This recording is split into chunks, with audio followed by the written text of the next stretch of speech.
Welcome to Game Night in the Region, presented by Pet Supplies Plus in Crown Point on the Region Sports Network, streaming live on YouTube, Facebook, regionsports.com, and the IHSAA Champions Network.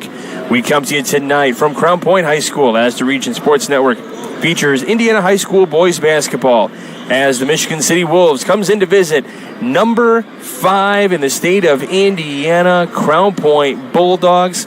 Michael Brenner here on site in Crown Point, the hub city, along with my dad for the broadcast tonight, Ron Brenner. How's it going, Dad? Happy New Year. Yeah, Happy New Year. It's good to be here. It's a little bit cold outside, but it's nice and warm here in the gym. It is toasty here in the gym. Yeah, the weather not too great outside. Hope you all are safe at home and in comfy clothes tuning into this high school basketball game, because we know you're not watching any college football. That's not the important game tonight. It's this game here tonight between the Bulldogs and the Michigan City Wolves. Stay off the roads if possible. They are not fun, no matter what part of the region you are in right now. So tune in. It's going to be a lot of fun. We saw a good JV matchup between these two teams, and now a varsity matchup between Crown Point. I mentioned number 5 in the AP polls here in the state of Indiana. Not a bad place to be if you are the Crown Point Bulldogs right now heading into conference play. Yeah, we're getting later into the year here. We're turned the page. We're into January, end of February sectionals. This is where guys are trying to put the little last topping on their game to see what they have. Crown Point knows what they have. They got several double-figure scorers, so they're feeling good right now. Well, and you're coming in 7-0 if you're the Crown Point Bulldogs, and you're getting into the stretch of the season now where now you're starting conference play. So no conference games as of yet until you get here tonight, and the Duneland Athletic Conference is always one of those. You never know who's going to be able to. It's kind of like the Big Ten. If you're a Big Ten fan, there's really a wide open as to who it might be. It could be a Portage team. Portage pretty good in the DAC. Chesterton, you never know with them. Maryville is always a shot as well. Then you got the Valparaiso Vikings.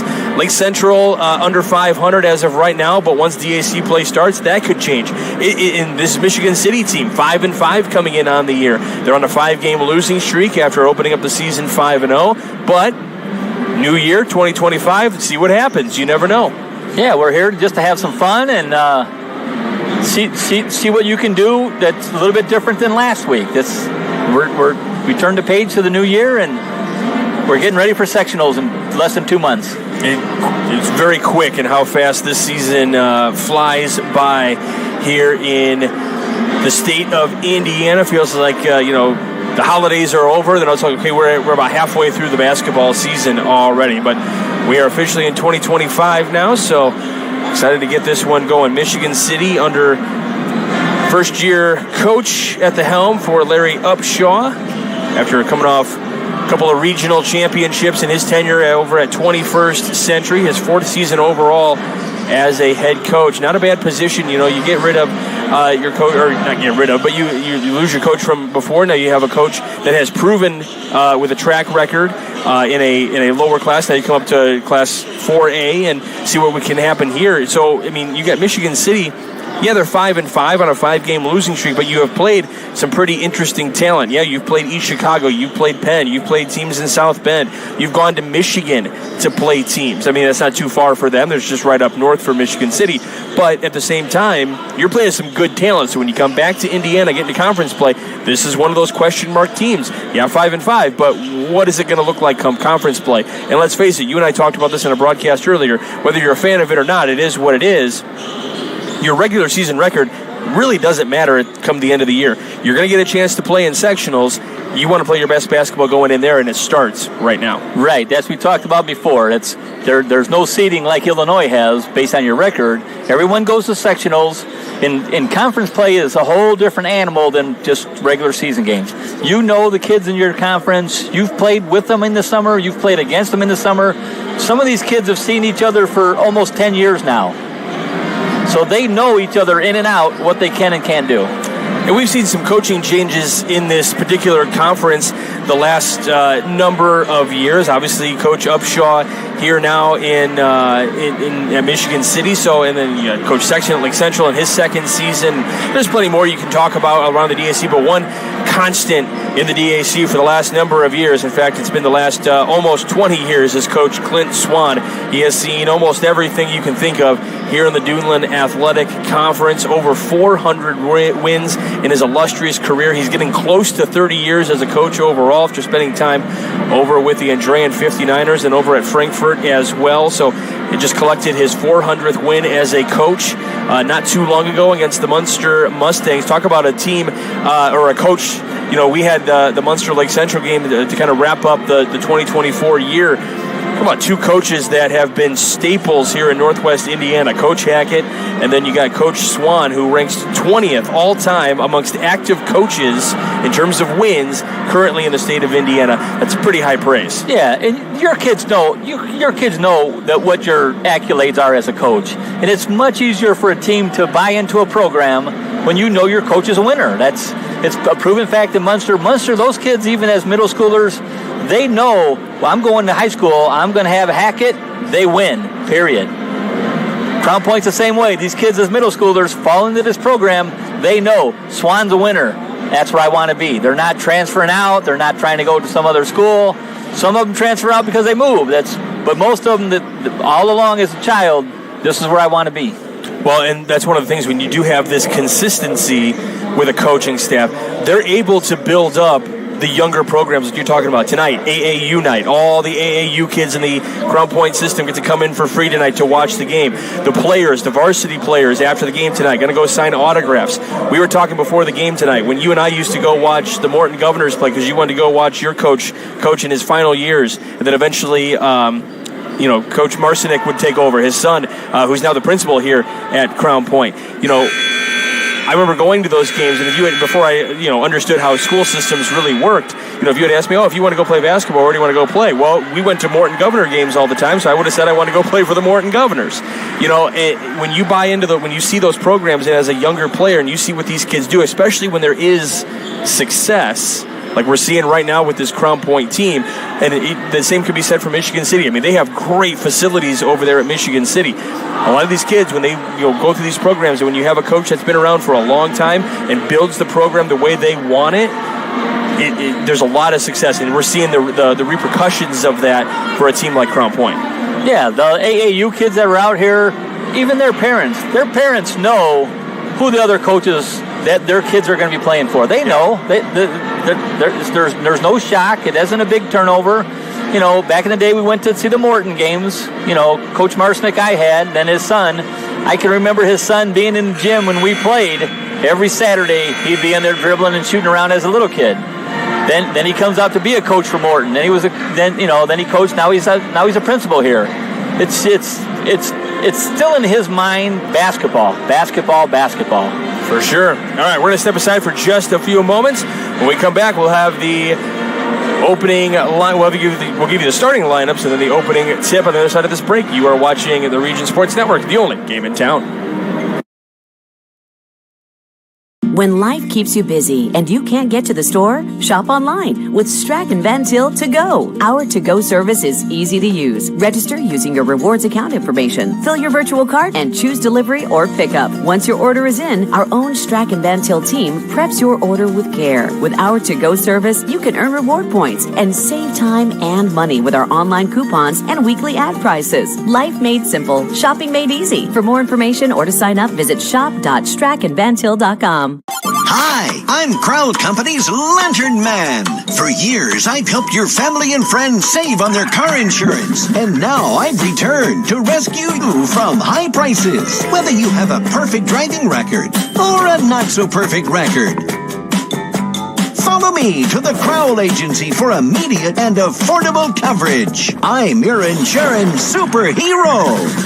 Crowell Company's Insurance Professionals. Highland, Merrillville, and Michigan City.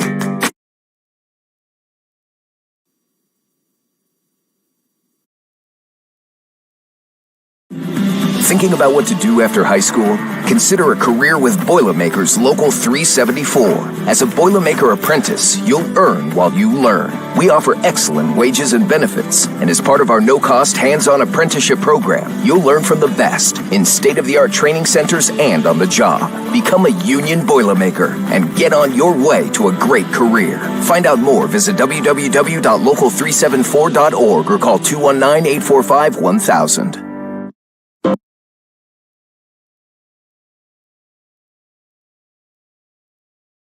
Can't wait for summer, but dreading the heat because your old AC let you down? Don't sweat it out this summer. Call Economy Electric Heating and Cooling. The professionals there can fix you up. Install a central air unit that'll last for years. Your family deserves to stay comfortable. And with a 24/7 emergency service, comfort is just a phone call away. Give them a call at 219-923-4441 or check them out on the web at the number 4.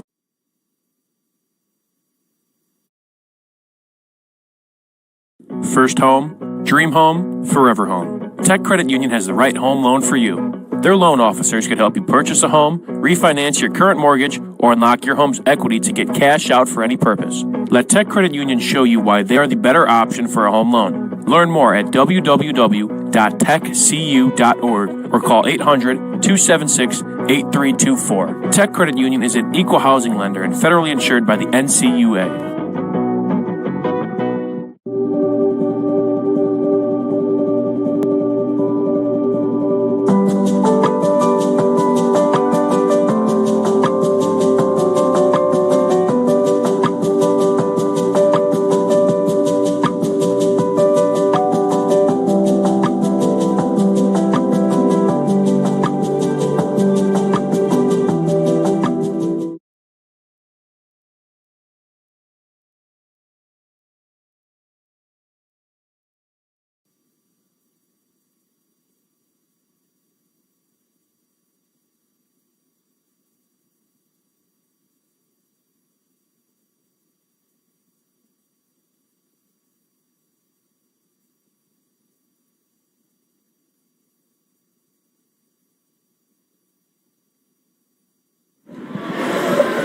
And we welcome you back to Game Night here on the Region Sports Network. Just concluding the national anthem here at Crown Point High School, done by the Crown Point Pep Band. Nice job by them. There was a nice little presentation for Coach Swan and his 400th win as a head coach at the varsity level here in the state of Indiana. Not an easy thing to do, so congratulations to Coach Swan on that. One of the best guys to talk to. He is more than accommodating, always wanting to know how things are going. All right, let's go ahead and take a look at the starting lineup for the Michigan City Wolves as they head out onto the floor.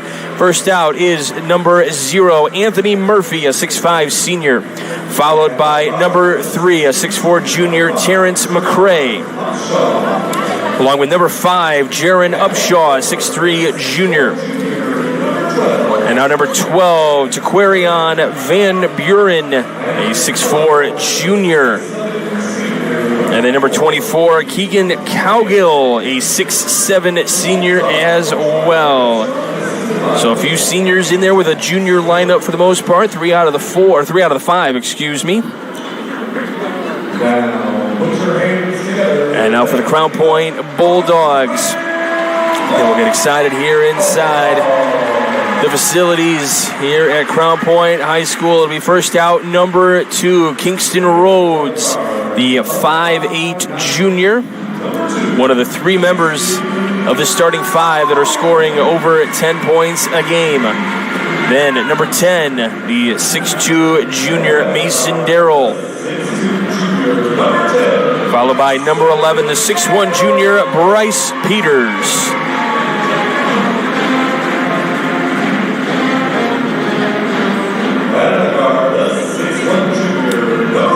So number 11, Bryce Peters, coming out right now onto the floor.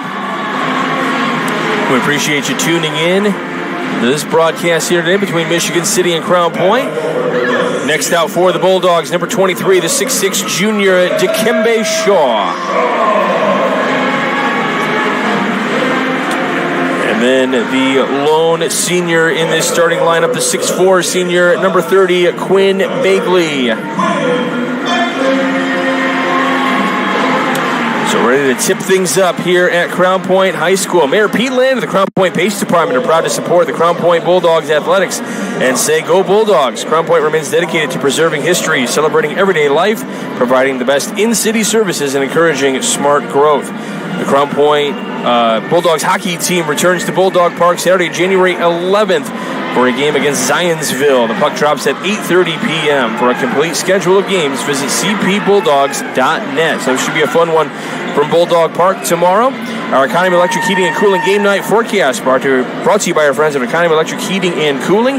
Very cool 26 degrees outside, cloudy skies. There was snow falling when we came into the building. Roads were pretty nasty as we are ready to tip this one up, and it's going to be controlled by Michigan City as it stays inbounds in the backcourt there. Appreciate the game night forecast brought to you by our friends at Economy Electric Heating and Cooling, keeping it cool in the summer and cozy in the winter.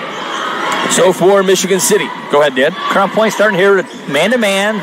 They're not even switching. They're sticking with their mans even on the handoffs. It's two young teams, so we'll see what's going to go on here early. See, now that you're going to be officially doing the broadcasting a little bit more often now, you got to come up with your own, like a Bill Raftery, a little like, Minuteman. You got to figure out your own little style here as Murphy with the jump shot from the left elbow gets it to go for the first points of the game. Yeah, Murphy just got right around him, got right into the lane, a quick little 8-foot shot. Darrell on the cut gives it up to Peters, who puts that one in.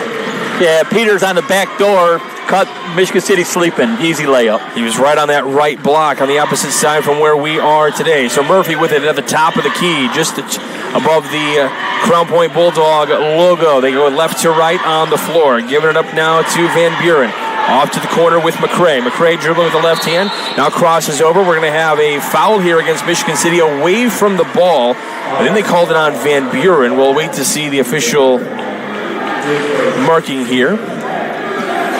And I think from our vantage point, they did say 12. So it is Van Buren with the early foul for Michigan City. Not something Coach Upshaw is going to be happy with.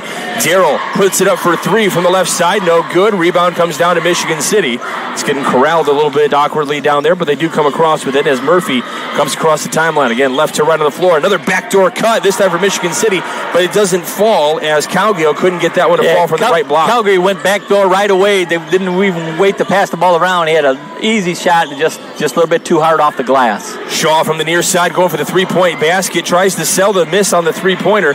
Doesn't get the call, though. And then from point-blank range, trying to put that one up for the Bulldogs. Begley. Was Begley. And there's going to be a foul underneath. And now the foul is going to be against Shaw for the Crown Point Bulldogs. So both teams with a foul. Murphy gives it back to McCray here, who will bring it across the timeline in just a moment for Michigan City. We're all knotted up at 2 early on here. Murphy with it in the left wing. Now back up to Van Buren at the top. Now off to the right with Cowgill in the right wing. He dribbles with his left. Now Murphy back here. Dribbles between the legs. Crosses over. Stops it just outside of the paint. Able to regather his dribble here. Kicks it out to the left side right in front of the Crown Point bench. Yeah, Murphy had started to lose his dribble, does lose it, but it stays with Michigan City, goes out of bounds. They're saying that's off of Crown Point, so it'll be Michigan City ball underneath their own basket. Yeah, Murphy, little crossover, got right to the basket. Good help defense by Crown Point. Cut him off, cut off his path to the basket. That would likely have been Shaw, I believe, who had that help defense. Pulling up for three in the corner, airballs it. Shaw comes down with the rebound, passes it ahead, picking it up on the way for the layup up and in is going to be Kingston Rhodes, who gets the long pass and the early bucket. Yeah, the outlet right to half court. That's your big man looking right off the bat to see if guys are cutting. But the wherewithal of the Crown Point team to get back offensively is a huge get for Crown Point as well. Another backdoor cut, trying to put that one up. I believe they might call the foul. Are they going to say goaltending? Nah, but it was still going up off the floor here. Yeah, Rhodes in the back, trying to prevent that layup. So Kingston Rhodes going to be called for the foul. That's 2 for the Bulldogs here this quarter. And going to the free throw line is Upshaw.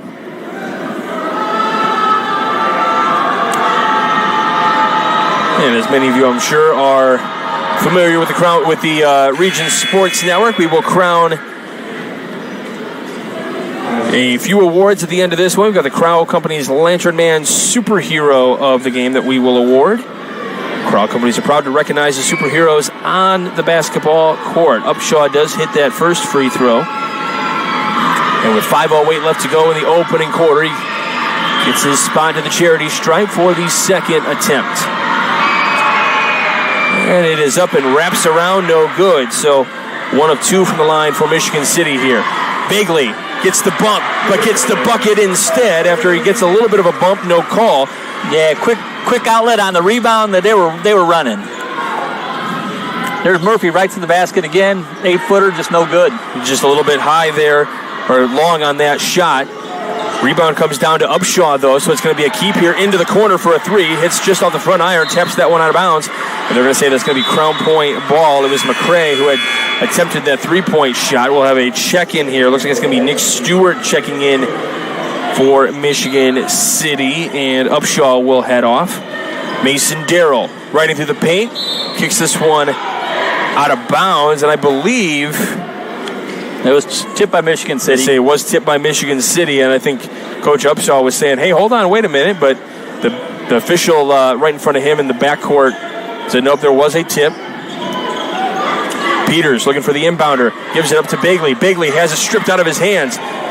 Rhodes off the left block. Gives it to Upshaw. Tries to swing it on the skip pass.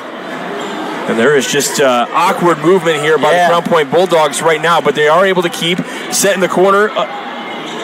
3-point attempt, no good. Bagley trying for the rebound. It kicks off, though. That's going to be off his leg. out of bounds. And they're going to say it's going to stay here with Crown Point. Yeah, Shaw reached over while Michigan State was starting to go, and it went right off his leg. But I tell you what, there was no panic in Crown Point. Things were looking very awkward. Little jump shot here just inside of the free throw line for Peters. He gets a bucket. Peters inbounds it, goes right to where he inbounded it, and the guy just handed it off basically for a little 8-footer. We talked about there's 3 individuals that are scoring in double digits for this Crown Point team. But one thing that they can also do is they definitely share the basketball. Already 3 different scorers for Crown Point in this one as well. We'll have a traveling call here against Michigan City. Yeah, changing his pivot feet down. He was down on the block trying to get a shot up. Crown Point's defense just right on him.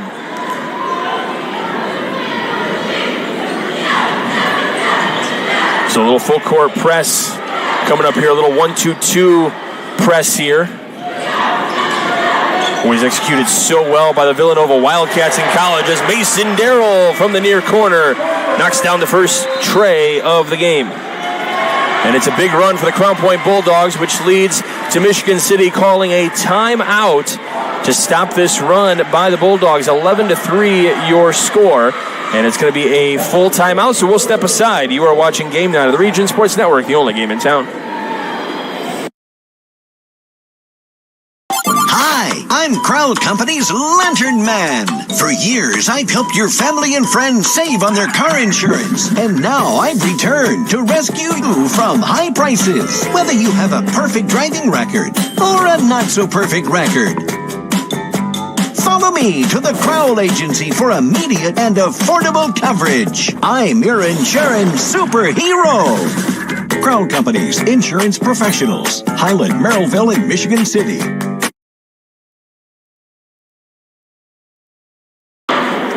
Welcome back to Game Night here on the Region Sports Network. Michael Brenner here along with Ron Bradner.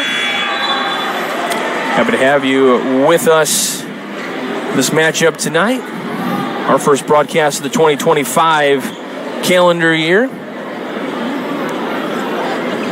We kicked off 2024 together too. That's not too. We didn't have a bad year, right? Yeah. It wasn't too bad. You got to retire. I don't know what you're going to do at the end of this year, but just maybe another nap or something. I don't know. Yeah.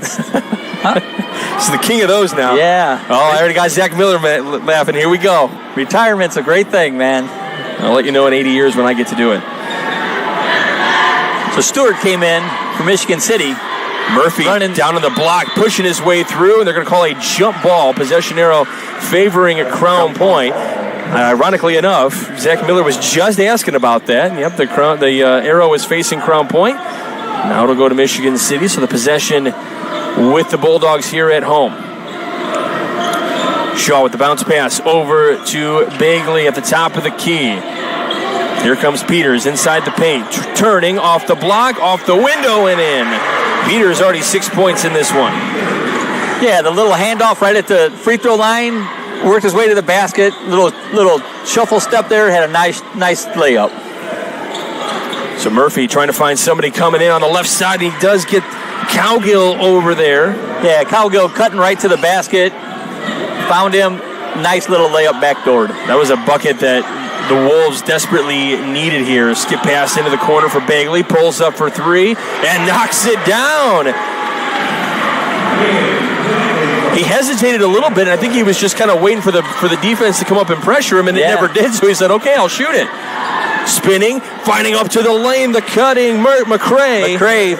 Really nice move. Filling the lane on the opposite side of the dribbler, wide open for a layup. Nice pass, nice cut to the basket. So that's one thing that Michigan City is doing well on the offensive side. They are spreading the floor, which is opening up those lanes right off the bat. Right. For guys to kind of cut back door. As Darrell, meaning the defense, taps that one out. Yeah, Darrell missed it, stayed with it. And Rhodes able to get a point off of it, a bucket off of it. Yeah, he stayed with that missed shot and just flicked it back out like the big guys. And now McCray on the other end with a little jumper. Yeah, he drove City right, not waiting any time. They're just going down and scoring real quick. Yeah, he took it right down. I think they were waiting for Murphy to bring the ball up, and he didn't. Darrell losing his footing there, but they're going to call the foul. A block on the floor. But it's going to be against McCray. That's one of those tough ones because it looked like Darrell was Mason Darrell was losing his footing a little bit, but because he was falling into the defender was trying to stop as well. Gets called for the foul. Yeah, it's a little bit different in high school than the NBA. If you're not set, you're not getting it on defense. Well, there's no defense anyway in the NBA. But they'll all say they were set. And as a coach, don't ever ask the player if he needs to review it on. Because no one ever fouled. Nobody ever does it. Long shot put up for Lux, no good. Lux has checked into the game along with Henderlong has checked into the game for Crown Point. He had a real nice look right at the top of the key for a three, just a little bit off, rimmed in and out. Long three put up from the wing, just short for Stewart. Lux delays going across the timeline, gives up to Darrell, now gives it up to Shaw, who lays it in. So Kennedy Shaw with his first bucket of the game. Yeah, you talk about filling the lane right down to the basket for an easy basket. Crown Point up the floor, putting this one up and in for Henderlong. They are sharing the sugar. Yeah, Shaw coming up the right side, looked right, threw it right to the left. The guy had a wide open basket. Six different scores for Crown Point already in this one with 27 seconds to go. We'll have another foul here. Henderlong going to get called on a little block, trying to prevent the drive. Nope, this is going to be against Crown Point. Oh, yeah, you're right, Henderlong, excuse me. Yep, my bad. So I'll have another check in here. At the conclusion of tonight's game, we'll have the Boilermakers Local 374 Blue Collar Player of the Game, brought to you by Boilermakers Local 374. Earn while you learn with Boilermakers Local 374. 20 seconds left to go in the opening quarter. Cowgill gives it up to Murphy at the top of the key. Murphy dribbling with the left hand, now between his legs. Cuts to the left side, right off the block, meets the defense. No charge or block call, but a swat from behind. And now Crown Point with a chance for one last shot here. Lux gives it up. Little right-handed hook there for Mulaski to get the final bucket of the first quarter. And that one will count. So 24-9 your score at the end of one. We go to a timeout. You are watching Game 9 of the Region Sports Network, the only game in town. Thinking about what to do after high school? Consider a career with Boilermakers Local 374. As a Boilermaker apprentice, you'll earn while you learn. We offer excellent wages and benefits, and as part of our no-cost hands-on apprenticeship program, you'll learn from the best in state-of-the-art training centers and on the job. Become a union Boilermaker and get on your way to a great career. Find out more, visit www.local374.org or call 219-845-1000.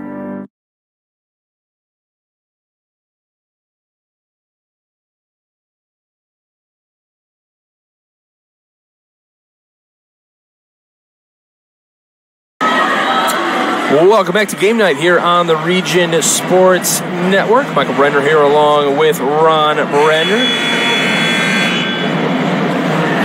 We started for second quarter here at Crown Point. That's the way you want to end of the quarter. Murphy was driving to the basket. Henderlong comes from behind and swats it. Nice clean block. Quick outlet, right for a basket. Then the quarter. Trying to see if they have a points per quarter on their stat sheet. They do not. I'm sure it's somewhere that I just didn't print off, but be interesting to see what they are quarter by quarter shooting percentage-wise, because right now it's looking pretty good, as that's going to be a travel against Michigan City as they had the opening possession. Yeah, Stewart had the pass that he wanted. Crown Point overplayed it and kind of drug his foot just a little bit because he realized he couldn't make the pass.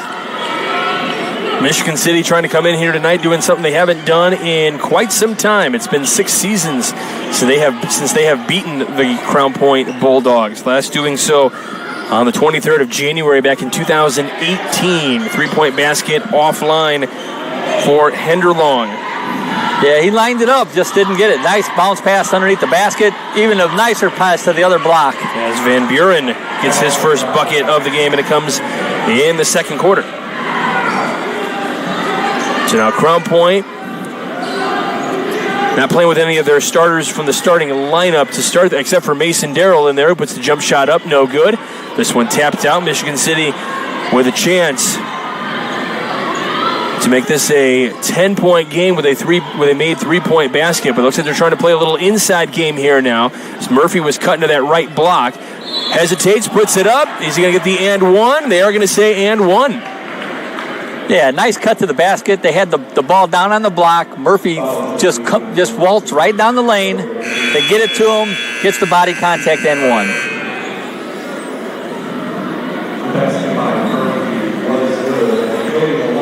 So Murphy gets the bucket. He will go to the... Well, we have a timeout taken, I believe. Yep, we have a timeout taken.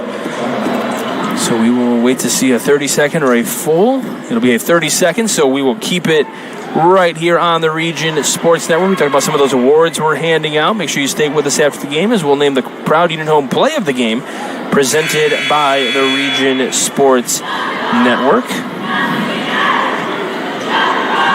Also, don't forget to visit regionsports.com, Facebook/Region Sports Nation, and Instagram for this week's Powering Indiana Peak Performers, presented by Nika IBEW, Powering Indiana of Lake County, the region's most trusted electricians. Well, I'm sure you're going to see a few members of the team here, for both teams here today. It's been a little electric, especially for the Crown Point Bulldogs, as they lead 24-13, just starting up the second quarter.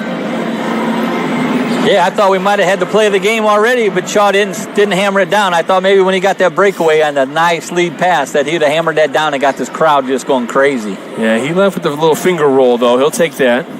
It was sweet. He's gonna save the theatrics maybe for sectionals or something like that. He doesn't want to show off the skills too early.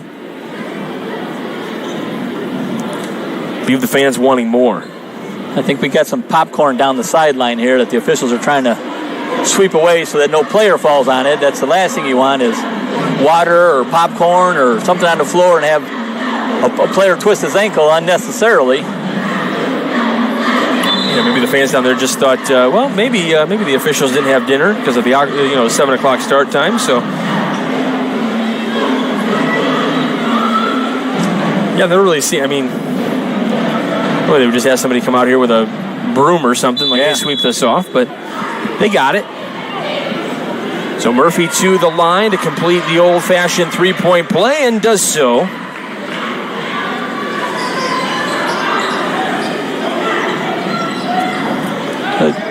Michigan City started with a full court press there, but all they ended up doing was man-to-man full courting it up there. I thought there was going to be a trap right at the free throw line.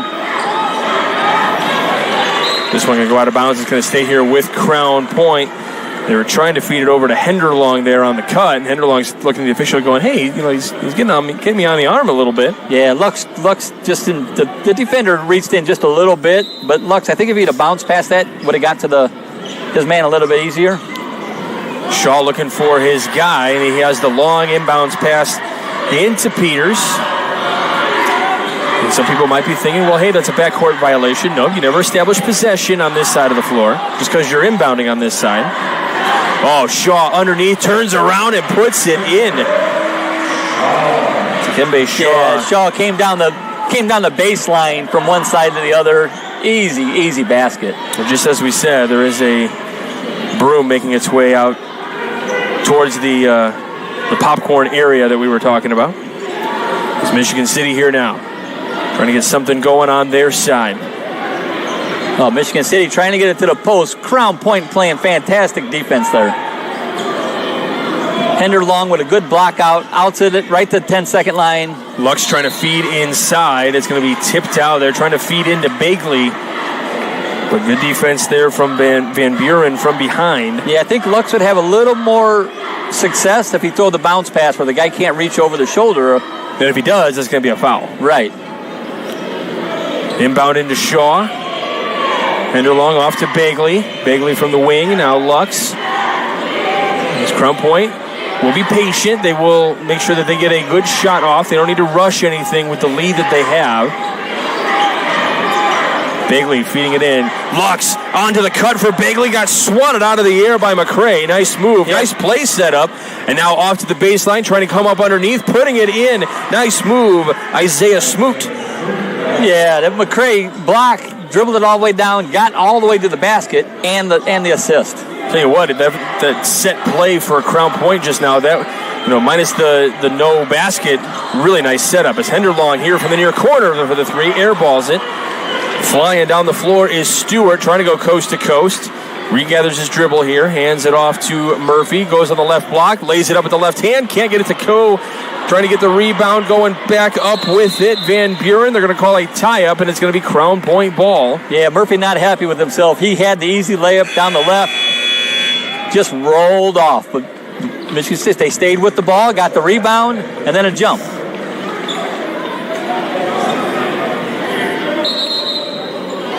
So we'll have a check-in here for Michigan City. Make sure he checks in with the scores. He may have already done so and then had to go back to talk to his coach. But yeah, I think I think it was Van Buren who was staying in the game. He wasn't checking out here. Yeah, I think they thought he ran from the scores table right in, but he had actually ran to talk to the coach. It was somebody else coming off the floor. Davis with tough defense on Mason Darrell. And we're going to see the foul from behind. Darrell sold it well. Davis right up on Darrell. He's making sure that he doesn't have any opportunity to get the basketball here. Even with Darrell just walking around, Davis saying, no, I don't think so. Now the pass into Peters. So one thing Michigan City doing well here, they might be overplaying a little bit, but it is in your face aggressive defense, and I'm here for it. Well, they've cut the lead to 10, so I'm not saying they're not fouls, but it's right up in your face, making it really tough for Crown Point. Henderlong with a jumper from the left block, good. Yeah, I don't think he realized as open as he was, too. He started to turn and face the basket, realized, whoa, the defense kind of fell asleep there. Yeah, Crown Point, when it comes to their defense, and this is the traditional style you would see, sagging off just a little bit. And then once they kind of get into the three-point lane, then you start getting in the faces a little bit, cutting off those lanes.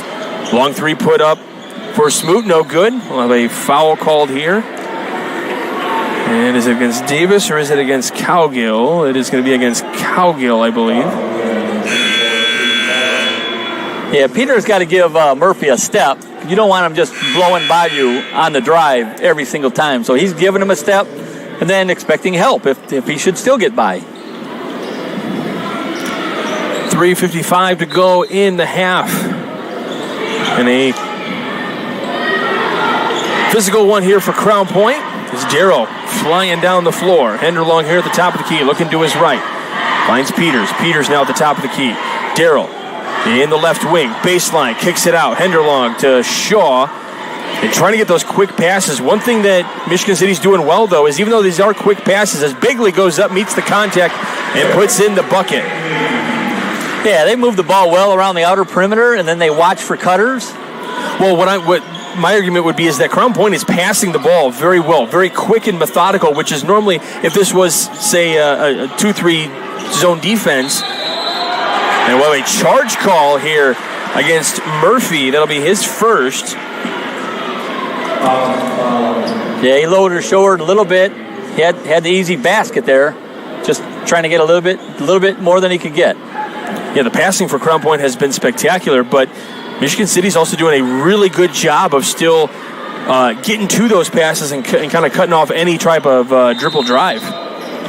We'll have a foul underneath again. This time it'll be against the Bulldogs here, and I think it's just for the blocking out. Yeah, I think it's going to be against Bagley. Bagley putting his arms out to not let his guy by. He's got. Swan's not going to like it, but Bagley had his hands down instead of his hands up. Your hands have to be, if you're going to block out, your hands have to be above your elbows. We got a 30-second timeout called here on the floor.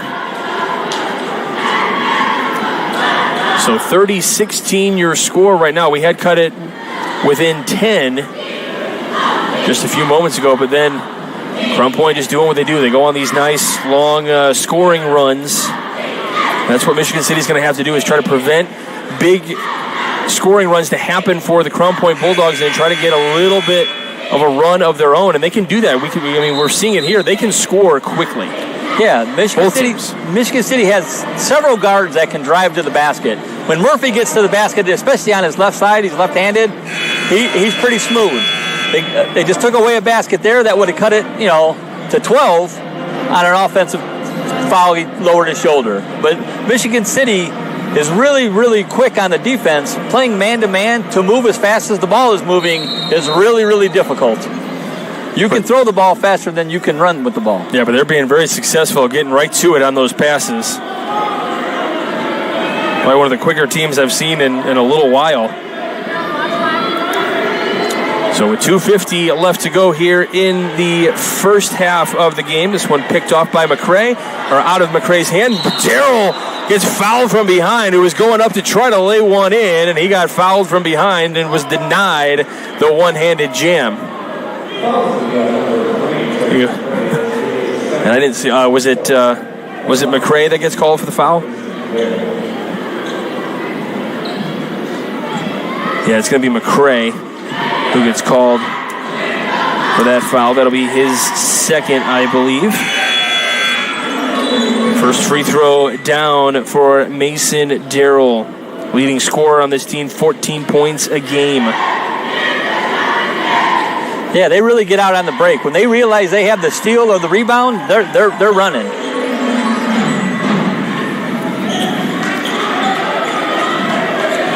First two free throws for Crown Point. Giving the pivot foot down is Smoot. Smoot from the three-point line gets it to go.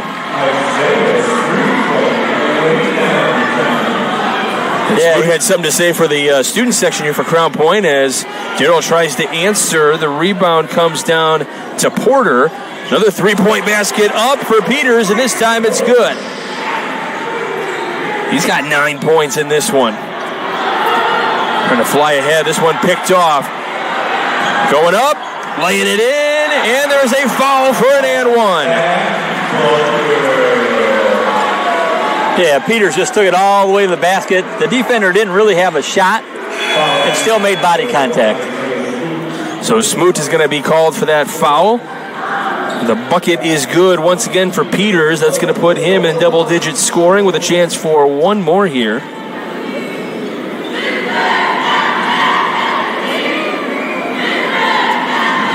So he's at the line.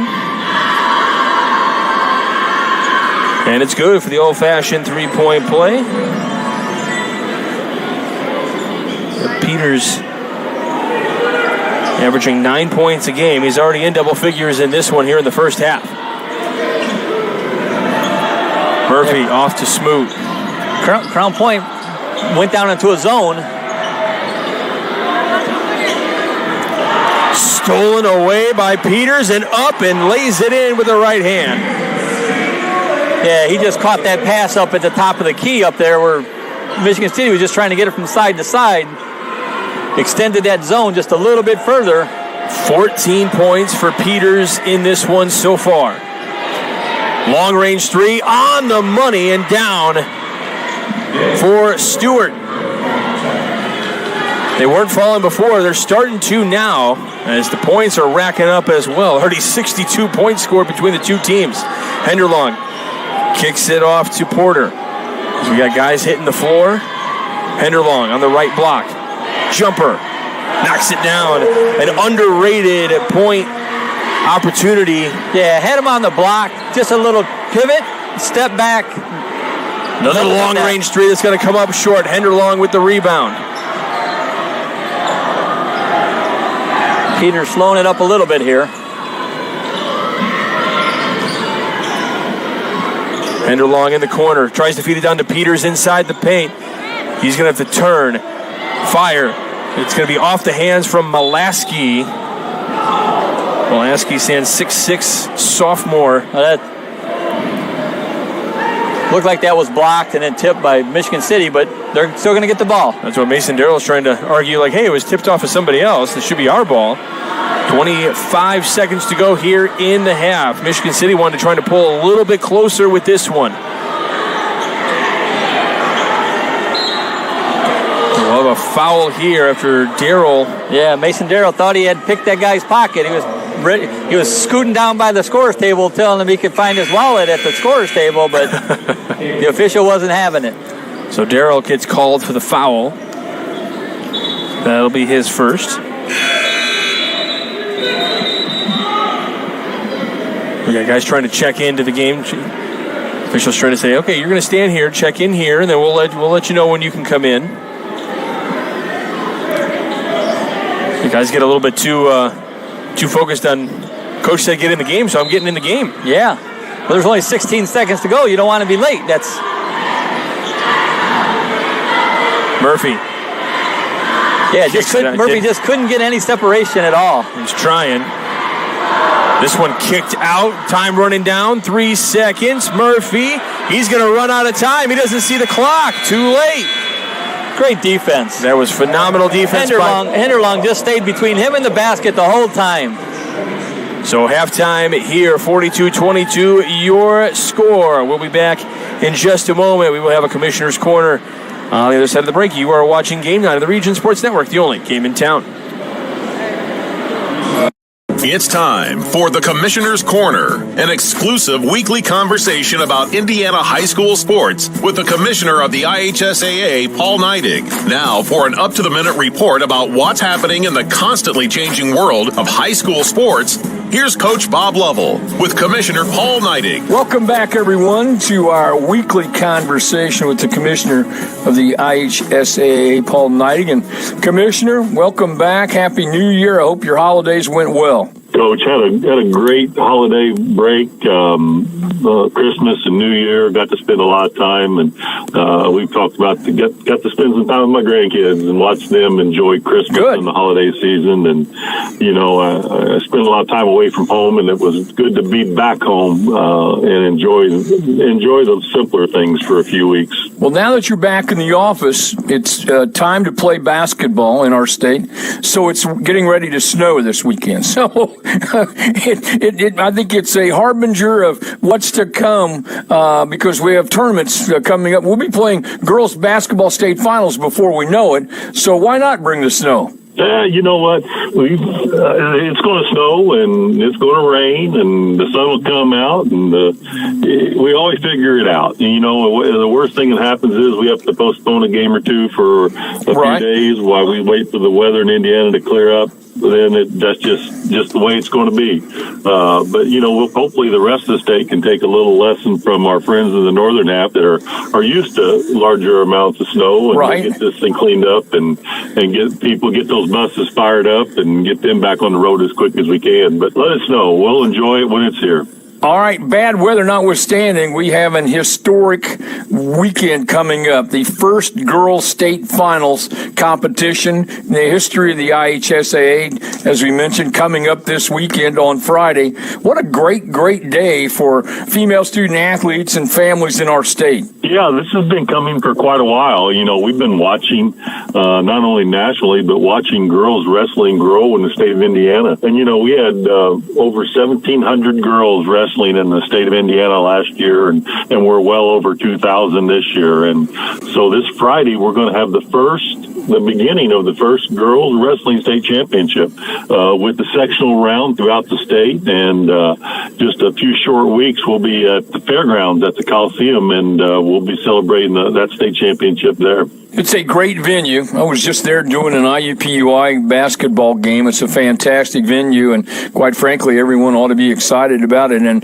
you know, I'm to plead ignorance. I did not realize we had 2,000 young ladies competing in this sport. The popularity is unbelievably strong around our state. We try to provide opportunities to meet the kids where their interests are. And, you know, we've done that with girls wrestling now, and we're doing that with boys volleyball this spring, and girls lacrosse is on the horizon. And while it's not an emerging sport yet, we've seen significant growth in one of our favorite sports in Indiana, which is football. Girls like football is continuing to grow in our state. It's a tremendous opportunity for young ladies, so have fun. Sectionals begin, and girls wrestling for the state finals coming up on Friday. Paul, we're back in action this weekend, back in the basketball season for boys and girls. They had great opportunities and were incredibly busy over the holiday season. It just seems to me we continue to have more and more holiday tournament-type action around the state. It does. You know, when we expanded the schedule to 22 games a few years ago, we saw an explosion of holiday tournaments throughout the state, and it's incredible how many games just happened over this break. And, you know, we still have some tournament action going on into the new year now. A lot of conference tournaments don't play until January. But, you know, Coach, one thing I do want to give a shout out to the work that you do on your show on Friday and Saturday night, because it's such a great place for fans to tune in and learn what's going on in the state and follow their team and what the scores are around the state. And, you know, nobody does it better than you and your team as people call into the show, and thank you for doing that, because that's part of what promotes what we do. I appreciate the kind words, and I certainly appreciate the promotion. This is, again, another one of our weekly conversations with the Commissioner of the IHSAA, Paul Neidig. Paul, I'll look forward to doing this again next week. Thanks so much for your time. Thanks for listening to The Commissioner's Corner with IHSAA Commissioner Paul Neidig and Coach Bob Lovell. And thank you for your continued support of the high schools in your community.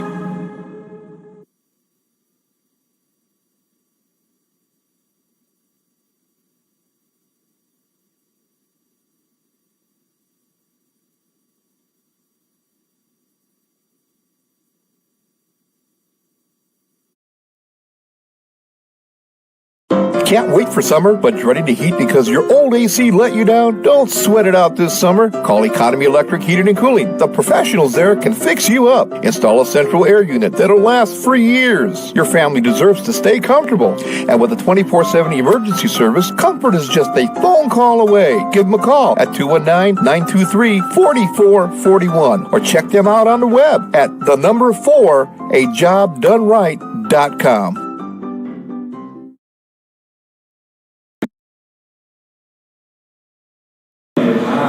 Well, welcome back to Game Day here on the Region Sports Network. Mike Brenner here along with Ron Brenner. Halftime here at Crown Point as the Bulldogs are up on the Wolves of Michigan City, as you can see on your scoreboard there. Both teams, 7 different scores. So both teams are definitely sharing the sugar, as Coach Steve Lavin would say. Yeah, when you run as fast as these guys are moving, it's a tough man-to-man defense. They move the ball well on offense. You're going to get tired. 8 minutes quarters last a lot longer than you would think. You would think, oh, big deal. They're only running for 8 minutes. How tired could they get? Well, you'd be surprised. Up and down a basketball court in 8 minutes when you're running up and down 50 times, you're a little winded. Well, let's take this for a piece of information. So Crown Point averages about 68 points a game, 68.1. That is 24th best in the state of Indiana. Michigan City scores just a tick under 68. They're at 67.8, so that's just below the 24th in the state of Indiana. There is some scoring here around the state of Indiana. The problem for Michigan City is that they're giving up just about 66 points a game, whereas Crown Point is giving up only 47. So they have one of the best differential margins in the state of Indiana as well. Yeah, Michigan City can definitely score. And the 22 at halftime is kind of a deceiving score. They've missed a couple shots that I know Murphy wanted to hit, and some of the other guys thought that I should have hit that. You know, they're looking at themselves thinking, I'm better than that. Yeah, the leading scorer for Michigan City right now, tied between Anthony Murphy and Isaiah Smoot, and that's just because of a three-point basket. So both guys with 5. The guy that's running the show right now for the Crown Point Bulldogs is Bryce Peters. He's got 14 points already in this one. Quinn Bagley with 7, and then Colby Henderlong, who comes off the bench, with 6. So if I were to count up here, so 8 points off the bench for Crown Point. And 8 points for Michigan City. I didn't think about that before we came back on the air. But man, oh man, it's basically been a track meet. And the one thing is that Crown Point is just taking advantage of the turnovers and mistakes that Michigan City is having. And both teams really doing a great job of rebounding as well. Yeah, there's a couple second opportunity chances for both teams, but it's kind of limited. It's really a one and done for both teams. Right. The offensive rebounds, there's few and far between, and that's more on the shorter shots that the same guy's getting his own rebound, or someone right there is getting a rebound when somebody's man comes to help. Yep. Then that his guy is now getting an offensive rebound. Michigan City just doesn't seem to be putting him back in. All right, we're going to step aside for just a moment. You are watching Game Night here on the Region Sports Network, the only game in town.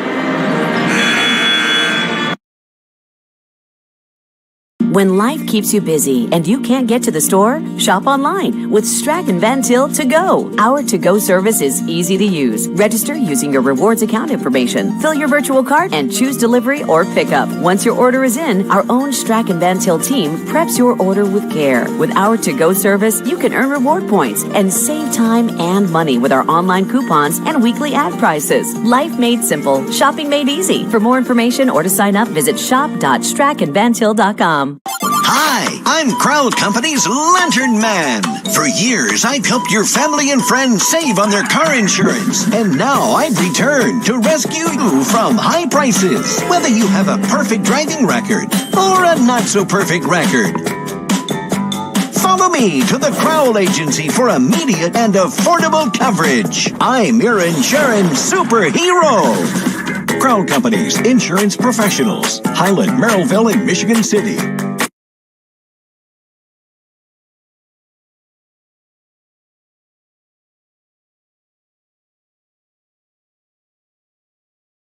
Hi, I'm Crowd Company's Lantern Man. For years, I've helped your family and friends save on their car insurance. And now I've returned to rescue you from high prices. Whether you have a perfect driving record or a not-so-perfect record. Follow me to the Crowd Agency for immediate and affordable coverage. I'm your insurance superhero. Crowd Company's insurance professionals. Highland, Merrillville, and Michigan City.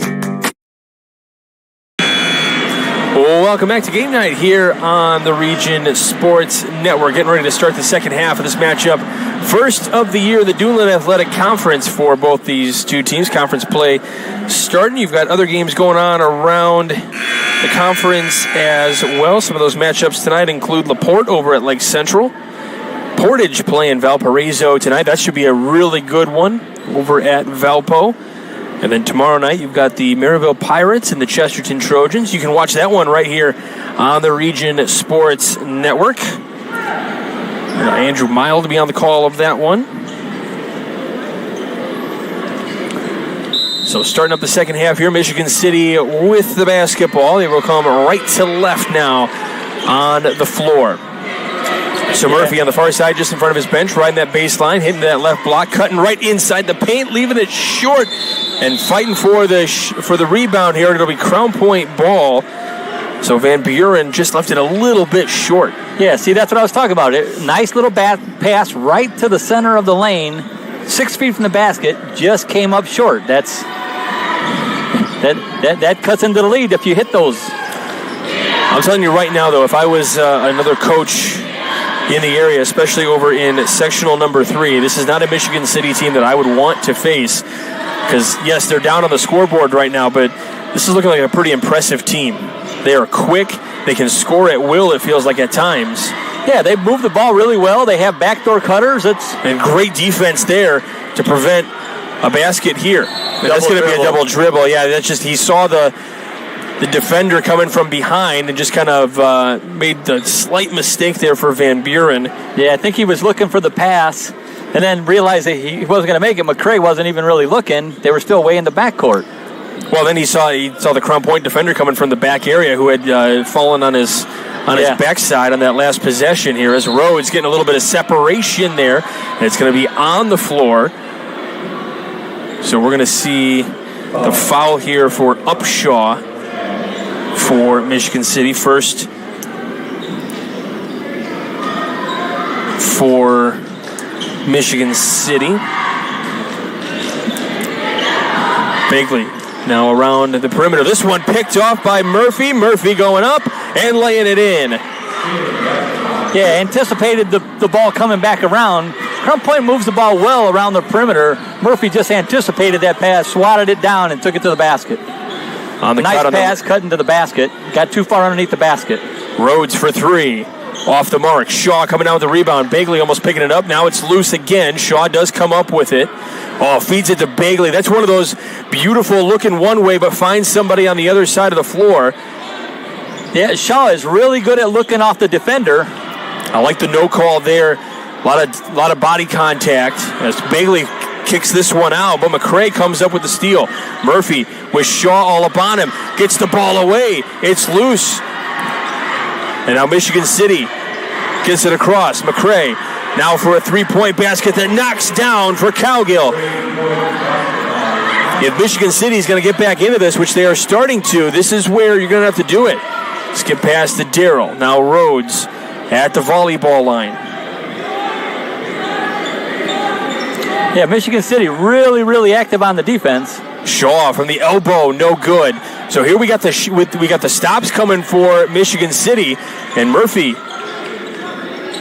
Now the three-point basket as on the kick-out. Rebound coming down to Van Buren, but he had it poked out of his hands. Shaw with the bounce pass over to Darrell. Darrell pulls up for the 3 and hits it.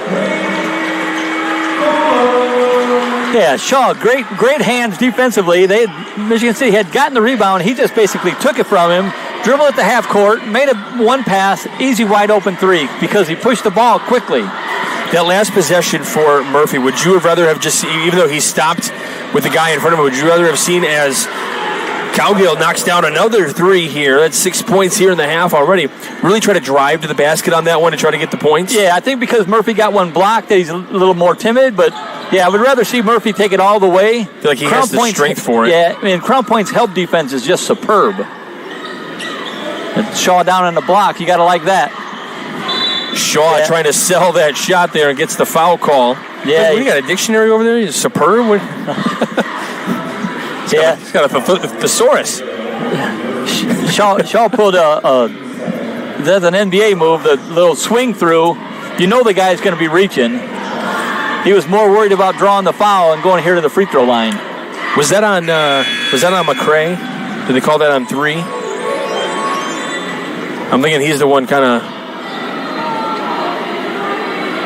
So McCray is the one called for that. I believe that's his 3rd. And Shaw knocked down that first free throw, by the way, and knocks down the second as well.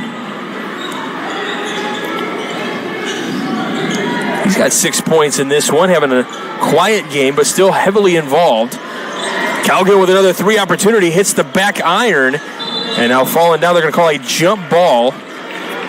And it's going to be Michigan City ball. Yeah, Rhodes, as soon as he got that ball, should have pivoted away from the defender so he couldn't reach in and tie him up.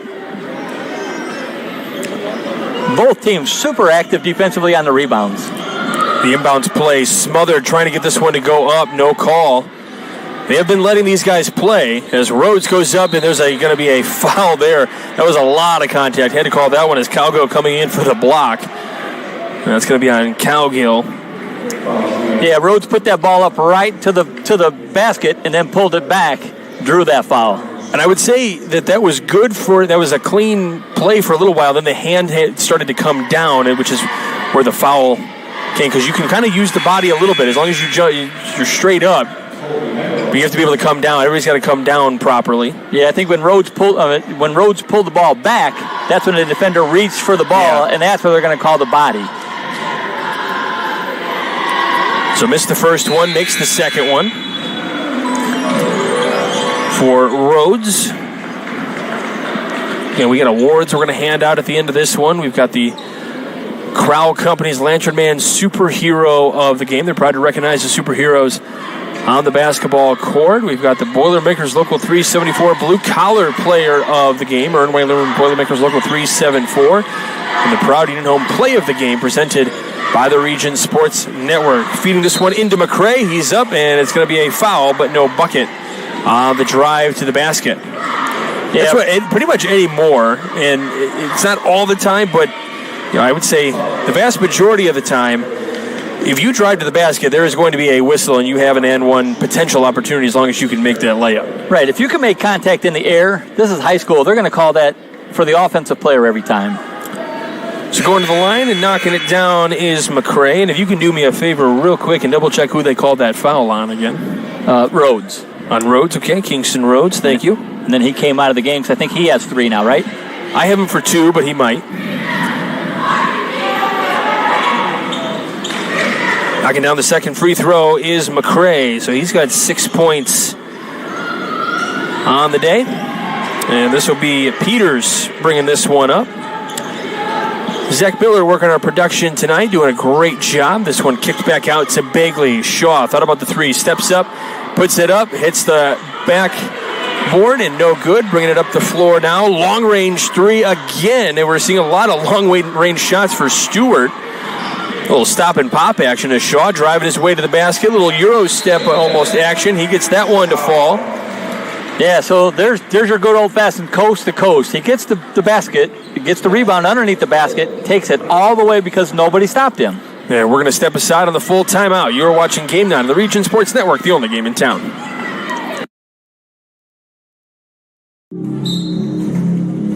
Some see a volleyball match. We see a student athlete learning how to be poised under pressure.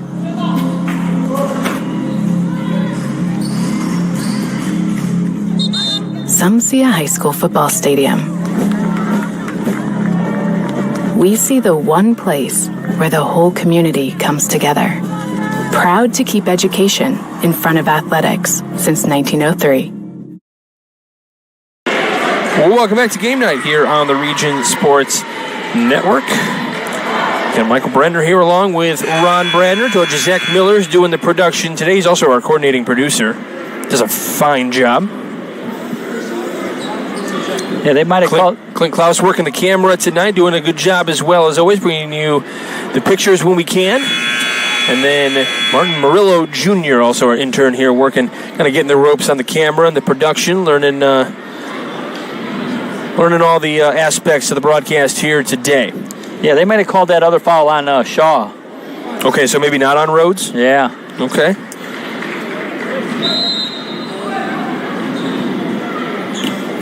Yeah, we're in the corner of the gym here, so we can see one scoreboard, but not the other. We can't see the fouls.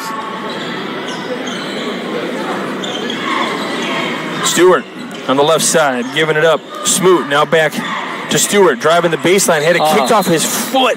Yeah. And that's going to be a Crown Point possession. Shaw, unbelievable help defense all the way up to the 18-foot three-point line, and then all the way back to the baseline on the drive. Bagley back to Peters here. Peters with Smoot playing to his dribble side. He gave up just a little bit of room, and now he's trying to get right back. And Peters having no trouble really getting to that right side when he wants to, even though he's trying to play him off of that. Shaw rolling to his right, tries to cut the defenders, and we're going to have a foul inside. He tried to get to that block. But that was when I asked you earlier, that's kind of what I was thinking Murphy might do in the future, is try to just drive to the basket, split the defenders if he can. Right. If you can get all the way to the basket yourself, these passes when you're so close, there's so many guys playing defense. Pass right inside to Darrell, who gets the bucket.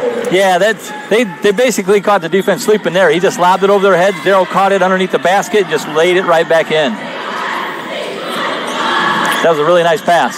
So back to a 20-point lead for the Bulldogs, and that's something that I'm sure they're going to be seeing a lot of over the course of this year. And trying to play a little bit of a tougher schedule. Made it all the way to semi-state last year. And here's the thing, they didn't move. So when you come to the Crown Point Bulldogs, they did change sectionals, and I believe that foul is going to be against Henderlong. So they did change sectionals. So they are no longer in that gauntlet known as Sectional 2. They are in Sectional 1 now for the Crown Point Bulldogs, which features the Munster Mustangs, the Morton Governors, the Hammond Central Wolves, and the Lake Central Indians. As Stewart is at the line after that foul, Stewart knocks down the first free throw, and that sectional is going to be at Lake Central this year. Smoot, excuse me. Yep, Smoot knocks both of them down. Michigan City still picking up full court, man-to-man, not just letting them walk it up the court. They got to do something to change the tempo here. And one of the things, and you can talk to this as well, this one poked and trying to save it inbounds, and they do for the turnover as Murphy trying to cut through the defense as well. He puts it right up, and it rolls right down. And when he does attack the rim, he can do good things do happen. We're going to have a double dribble here by Peters. I think Peters was a little confused as to what was going on with McRae as he hit the deck as well. There was a lot of contact there because even Peters is definitely shaken up. He is showing some discomfort. We mentioned this is going to be a very highly physical game from what we've seen so far, and the officials are kind of letting it play out a little bit, and I'm okay with that. Yeah, we've talked about this on the air before, too. North of West Lafayette is a little bit different game than south of West Lafayette. It's coaches up north here have always complained when you go downstate, and a little bit that you get away with up here because it's a more physical Big Ten atmosphere. You don't get away with downstate, and guys get into foul trouble. We're going to have a foul away from the ball against Michigan City here yet again, and this time Stewart, they're going to call him on some kind of block. So a moving screen most likely. Raised his elbows up, so that's good block in football, not so good in basketball. Almost picked this one off, but this one is picked off after Rhodes, and Shaw almost stole it as well. We'll have more body contact here, and at one point in this game, it was incredibly good rhythm and tempo to this game, and it has slowed drastically as everything's getting to a lot because of the physicality. Now everything's getting called. Yeah, you don't want it to get out of hand, even when there's this big of a lead. You just don't want one team to be pushing the other team around. Michigan City's just hanging. They're hanging and hanging. They're just not letting it go away. This one tipped out. Michigan City trying to come up with a rebound. Murphy does. Murphy going for three. Hits the front iron. It's rebounded by McRae. McRae trying to fight his way to the rim. Gets it up and gets the N1 call. Yeah, Michigan City is staying with it. They're fighting for the offensive rebounds, and now a couple more are going back in. And Begley going to be called for the foul.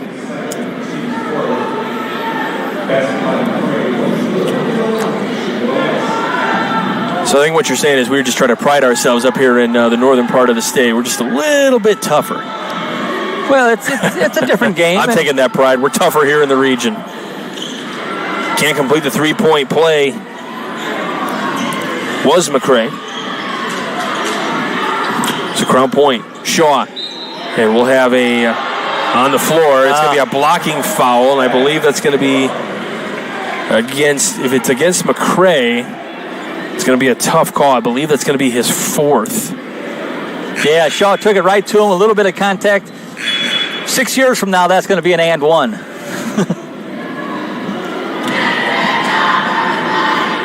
So the foul is on the floor, so I don't know how many. I wasn't keeping track of how many fouls Do you know how many fouls this quarter? 6. We're at 6. So this is an automatic 2 free throws for Shaw as he knocks the first one down.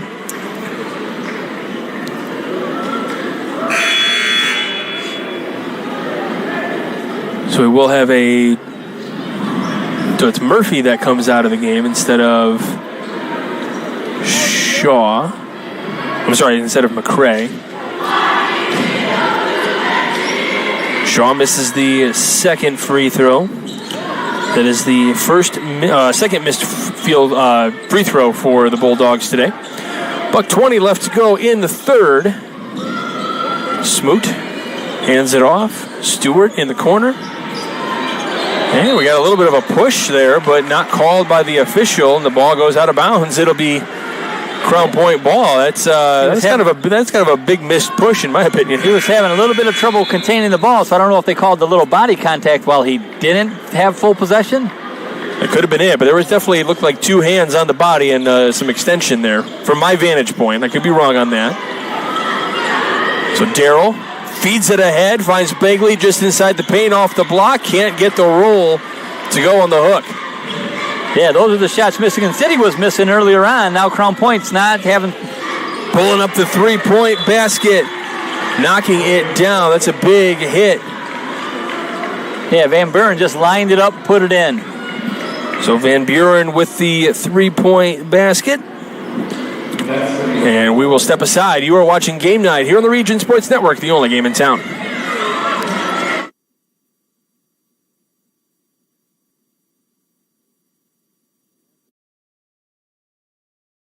When life keeps you busy and you can't get to the store, shop online with Strack & Van Til To Go. Our to-go service is easy to use. Register using your rewards account information. Fill your virtual cart and choose delivery or pickup. Once your order is in, our own Strack & Van Til team preps your order with care. With our to-go service, you can earn reward points and save time and money with our online coupons and weekly ad prices. Life made simple. Shopping made easy. For more information or to sign up, visit shop.strackandvantil.com.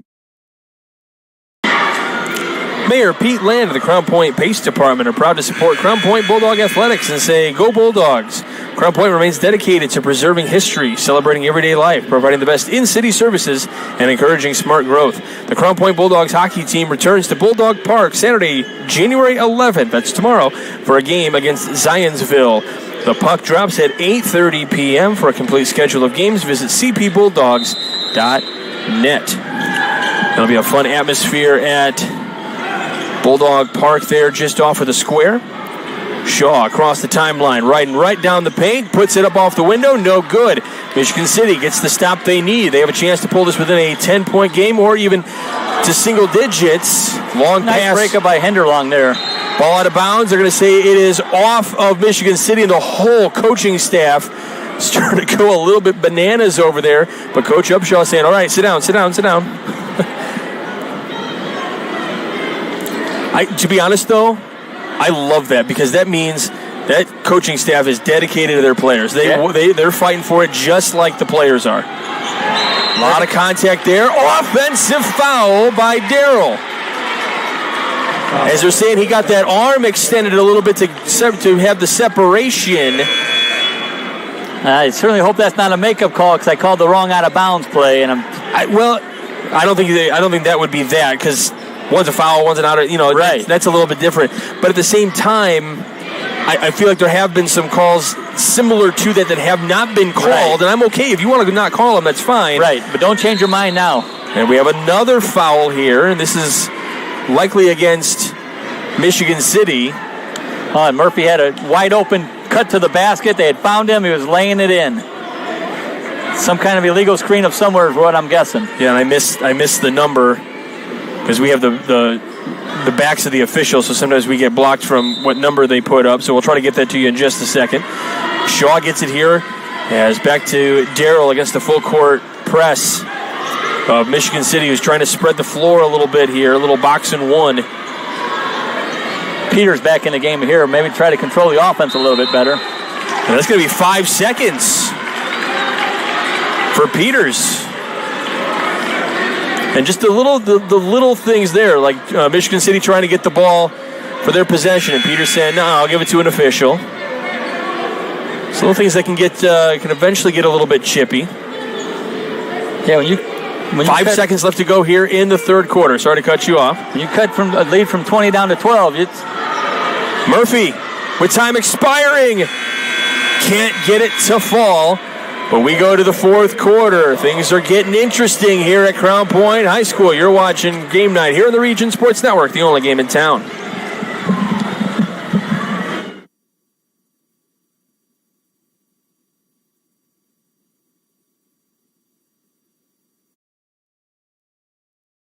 Four Seasons Mechanical proudly serves Northwest Indiana, providing quality, reasonably priced, reliable service. With a quality and comfort guarantee, the professionals at Four Seasons Mechanical offer a wide range of services in heating, ventilation, and air conditioning. Whether it's residential or commercial, Four Seasons Mechanical is there 24/7. To find out more, the website is fourseasonsmechanical.com or give them a call at 219-756-7020. Four Seasons Mechanical, your indoor air quality specialist.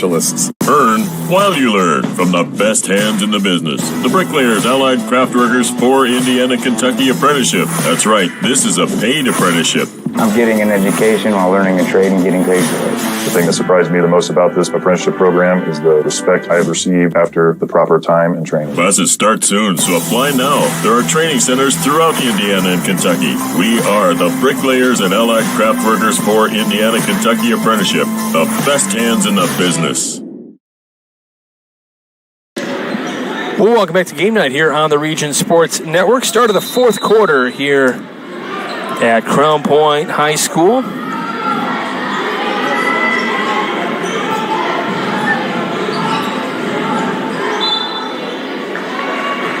Another foul call right off the bat here to start the quarter. And did I see, did they say foul? So Upshaw? Okay. Yeah, Peters has got him back door. Peters with that jump shot to put that one down. That's his first bucket of the second half. And a traveling violation this time against the Wolves.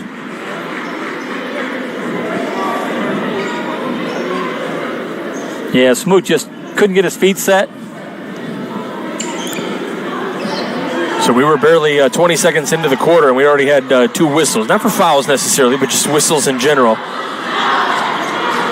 Crown Point went right back to their starting five to start this fourth quarter. Shaw trying to feed it down into the low post and able to keep that one. Going for the three, rattles around, no good. Begley gets the rebound, puts it up, and there's a whistle. And he will go to the line and shoot two. Yeah, Begley just out-hustled him. That's a 50-50 ball that Michigan City should have had the rebound.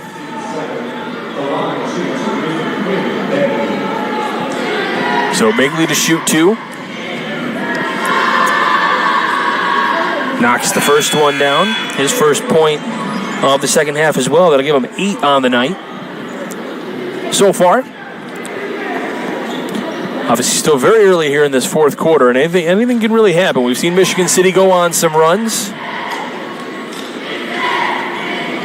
This one rattles around, hits every part of the rim, and eventually falls down. So Michigan City wanting to push the tempo a little bit here. Crown Point back to their man-to-man. Not going to let them just dribble where they want. That one on the arm a little bit there. Darrow was aggressive trying to go for that one. Now fighting for the possession is Smoot. He's on his knees. He's got a whole host of Bulldogs around him. Now that's one of those situations where he's just left in a situation where he has no help whatsoever because he is just swarmed by the Bulldogs, and no matter where his guys go, unless he just throws it out somewhere and hope it happens to go to one of his players. Right, and you can't stand up. Right, he has to keep his feet. Something's already there. A pivot foot, and if you stand up, you have 2 pivot feet. Cutting to Murphy here on the far side. They did call a jump ball, so it was possession to Michigan City. That's going to be a travel call there. He was trying to keep his balance, was Murphy. Now, and I'm looking over at Coach Upshaw. Coach Upshaw saying, just go up with it. Right. He had the basket on the right side, felt like it was going to get blocked, so he brought it back down with himself and then for the travel. Darrell for 3, hits the front iron. Rebound comes down to Cowgill. Peters on the trying to get the steal. Murphy on the left side. Gets that one to fall. That's a nice move for Murphy. Yeah, he cut from the right side of the basket, used the basket as a shield for no blocking, laid it right in. Didn't have any worries. Felt secure enough just to lay it in. Now Murphy there with the closeout. Shaw trying to stumble his way there, but gets called with a foul in front of him. Foul again, number 0, Anthony Murphy, is his third, team's third.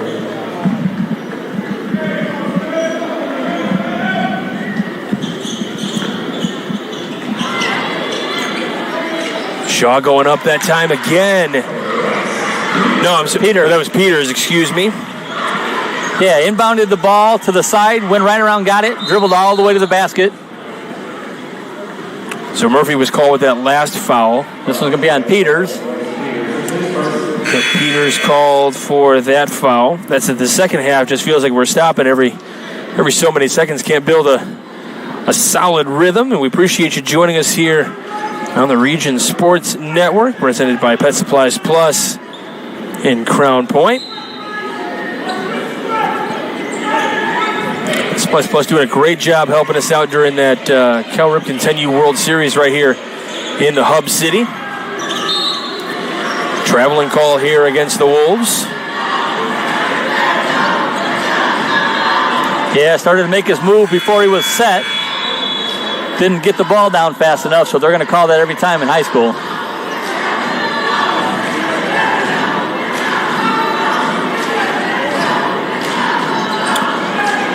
Inbound here, 5:48 left to go in this one. Bulldogs looking for their first conference win, looking for their first 8-0 start since the 2016-2017 season. Ball loose, picked up by City. It's quite the season for the Bulldogs that year. Started 8-0 before they finally lost one. Their second loss of the season, ironically enough, came to the hands of the Crown Point, or to the Michigan City Wolves. That was their second loss of the season that year. This one up, and I believe it's going to be against Darrell here. The call. It's going to be 2 shots from Murphy. Michigan City just crashed in the boards. Mason Darrell called for the foul, and Murphy will head to the line to shoot 2.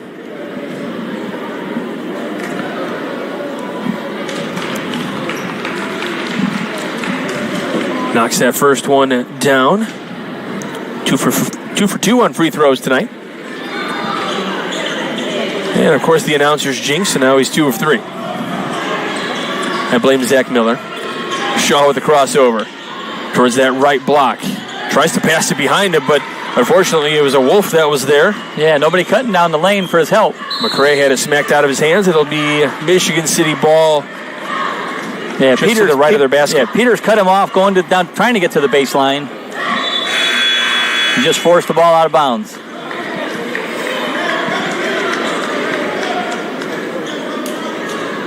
Smoot with just a little breather there. Yeah, he checked out for Davis. Davis came in, gave us to Smoot. He turns up, had it blocked on the 3-point attempt, so Darrell gets the block. Here comes Shaw the other way. He's got numbers, gives to Bagley. Bagley off the window, can't go. Shaw with the rebound. He'll go to the line and shoot 2. 4:51 left to go in this one. So the foul called against number 24 is Cowgill. That is going to be his 4th. They said 3rd. Oh, they said 3rd. Okay, I thought you were pointing. I thought you were giving me the 4 as if it was his 4th foul. As Shaw knocks down that free throw there.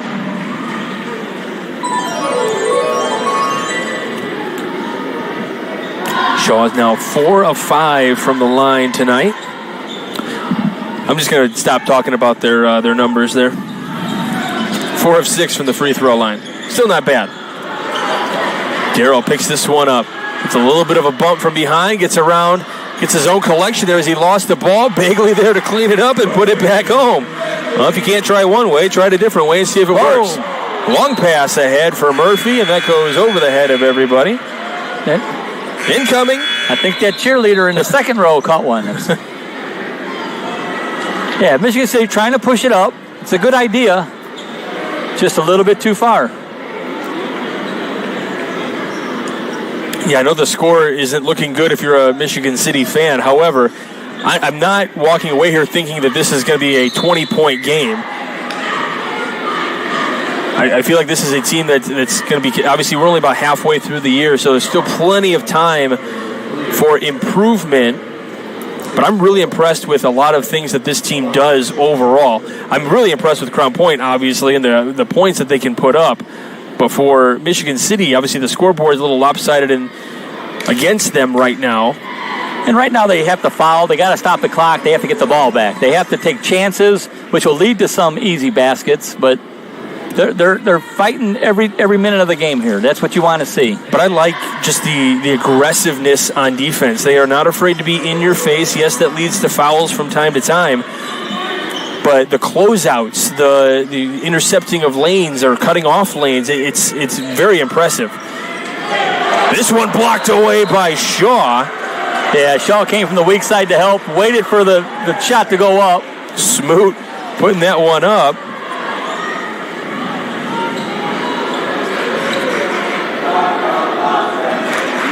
So 4:10 left to go in this one.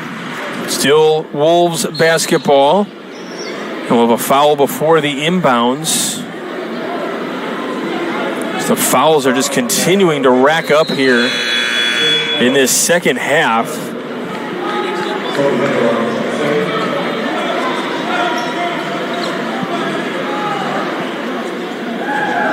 Shows both teams in the bonus, but was that a out of bounds still? Player control foul too. I don't know if that plays a factor. It used to be one of those factors. Kick to the corner. So that was maybe the fourth foul. Now they're going to be in the bonus once that next foul happens. Oh, long pass ahead to Rhodes, who puts it in on the left side. That was a nice pass right over the top. That's what you want to see your quarterback doing when your receiver's running wide open down the court. Oh, nice cut down. 3 opportunities, still nothing to go there. Van Buren, tell you what, he's got a chance to, in my opinion, he's leaving a lot of shots short today, which once those start to fall, he's going to be a really impressive player. Yeah, Michigan City is just missing some shots at, 5 and 5. So maybe those were hitting the beginning of the year, and they're just off right now just a little bit. They'll fine-tune that and get right back in. Can't knock that free throw down for Upshaw.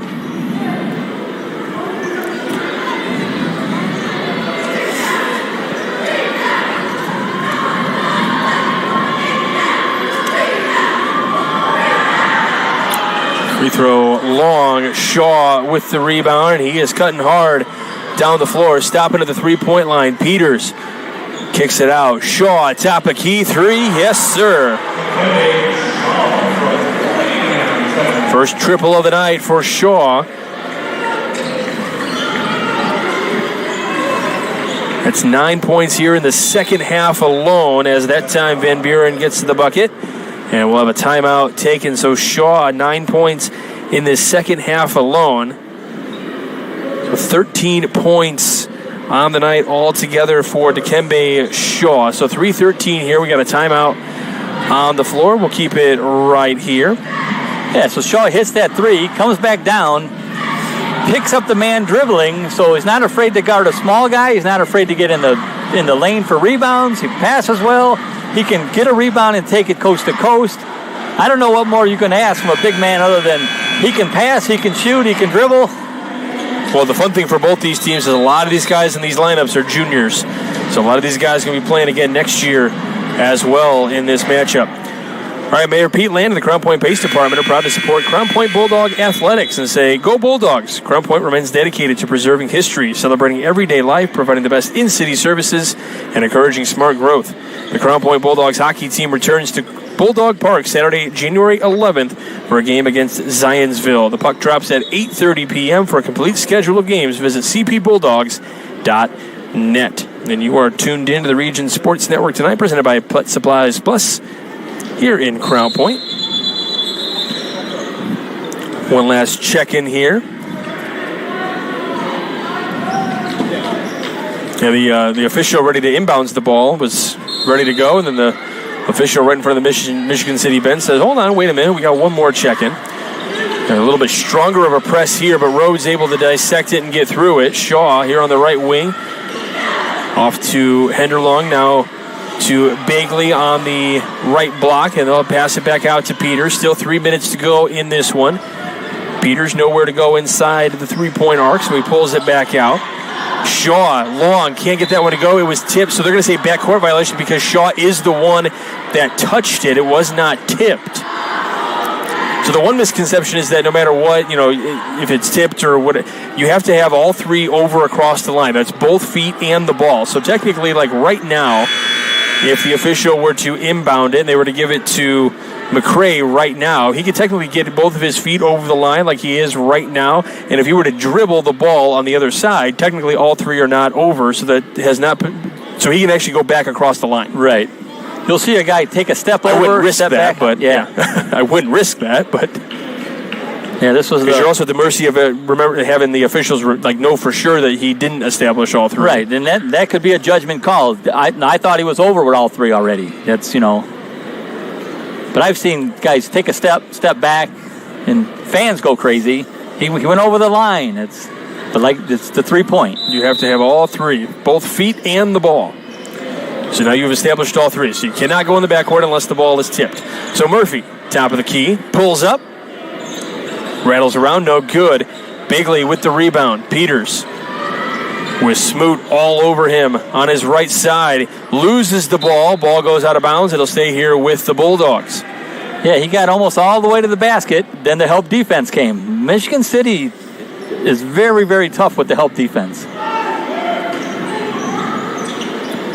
2:38 to go. The ball inbounded right to Henderlong. He gets his first basket of the second half. Give him 8 on the night. Going right up and in, trying to get that one for McCray, who goes up, no good, and we will go to the line and shoot 2 more for the Wolves. And I quit writing down the fouls at this point. I think everyone's got 17 at this point. So McCray to the line. He's got 8 points. First free throw, good for McCray. Again, we got those awards we're going to hand out. We got the Crowd Company's Lantern Man Superhero of the Game. The Crowd Company's proud to recognize the superheroes on the basketball court. We've got the Boilermakers Local 374 Blue Collar Player of the Game. Earn what you learn with Boilermakers Local 374. And, of course, the proud Eden Home Play of the Game presented by the Region Sports Network. So Crown Point gives it up ahead to Rhodes on the left wing. Smothered on the double team. Yeah, Michigan City seems to have subbed a little bit here. Peters with the shot up, drives, gets fouled. He'll go to the line and shoot 2. Yeah, Peters seems like he can get to the basket either side, right or left. Doesn't really bother him one way or another. Well, this is just proving my point, and I understand that it's not going to happen 100% of the time, but more often than not, if you make a nice drive to the basket, there is a good opportunity you're going to be either going to the line to shoot 2 or shoot an and 1. Yeah, if you make the aggressive move, it always benefits the offensive player. Peters can get there just about any time he wants, it looks like. So Peters, who scored 14 in the first half, now with 5 so far here in the second half. So this will miss for his potential 20th point of the game. But it's only because I started talking about it. As Murphy lost that one on the drive. Rhodes kicks it. Peters up. And he'll go to the line to shoot 2 yet again. The foul is going to be against Cowgill. And I believe that's going to foul him out of the game. Nope, that may be his 4th. Beg your pardon. Yeah, he took that strong to the basket, hung in the air, drew the body contact. You're going to the line.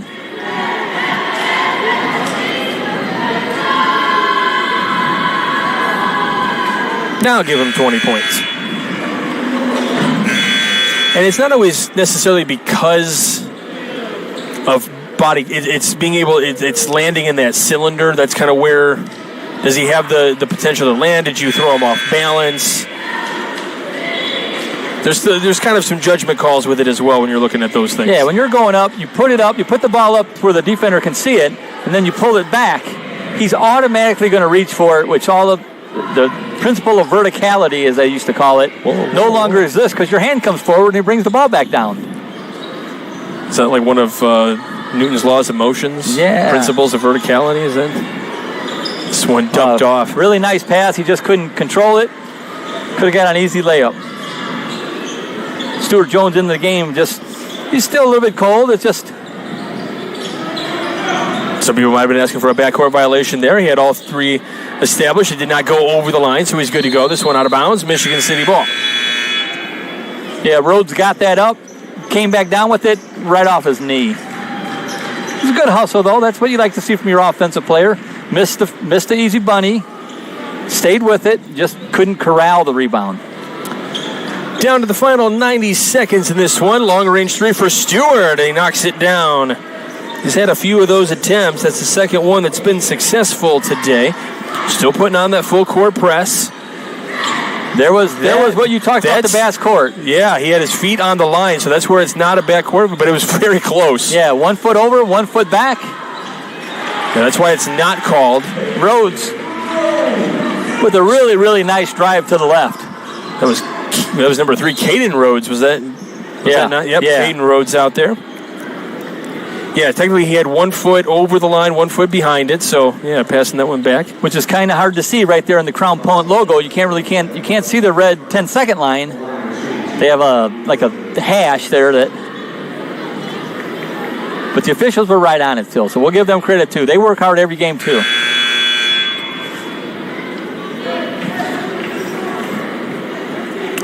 So Stewart at the line here. I know we've been saying there's been a lot of foul calls, but when the players are doing a lot of fouling, sometimes you have to call things. Well, as aggressive as this is, both teams are really, really quick. Both teams go to the basket well. Knocks the second one down. A minute to go here. Michigan City pretty much opening up the bench.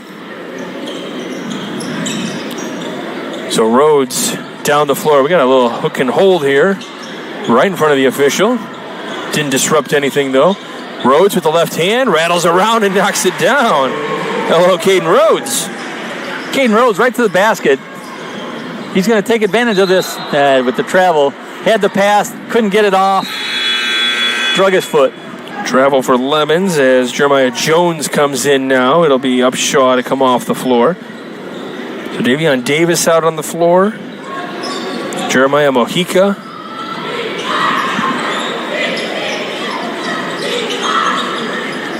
That's for Michigan City. We've also got Deshaun King out there as well. Smolasky thought about pulling up for that three, but he thought against it, giving up to Lux. Braden Porter out there as well for Crown Point. And Reed Kagi out there for the Bulldogs as well. They're just kind of dribbling this one out. They had a couple where I think the rule of thumb is under 30 seconds there. If I don't get the layup, I got to pass back out. And that will end it as the Crown Point Bulldogs open up conference play with a 1-0 advantage. They get the win 77-51 over Michigan City. And they improve to 8-0 on the year for the first time since 2017. We will step aside, crunch the numbers. We'll be back on the other side of the break. You are watching Game Night on the Region Sports Network, the only game in town.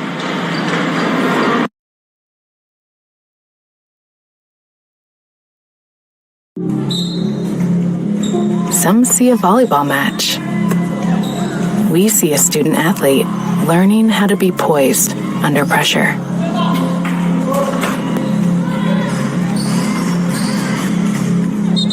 Some see a high school football stadium. We see the one place where the whole community comes together. Proud to keep education in front of athletics since 1903.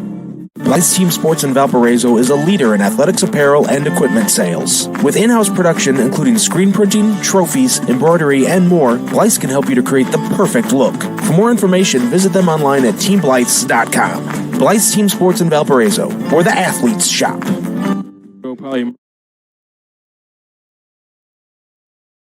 box is small, like Pet Supplies Plus.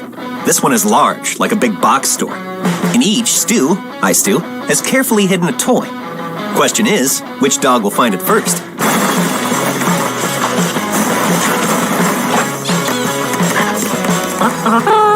Ta-da!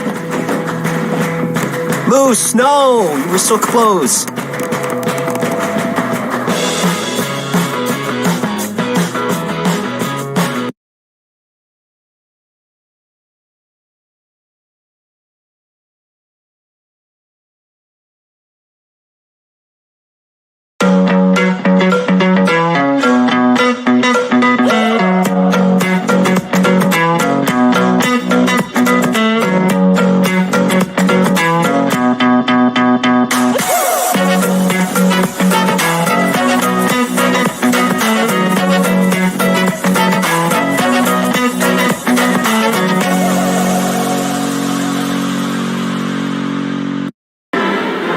Welcome back to Game Night here on the Region Sports Network, presented by Pet Supplies Plus in Crown Point. Michael Brenner here along with Ron Bradner. Dad, let's go ahead and name some award winners.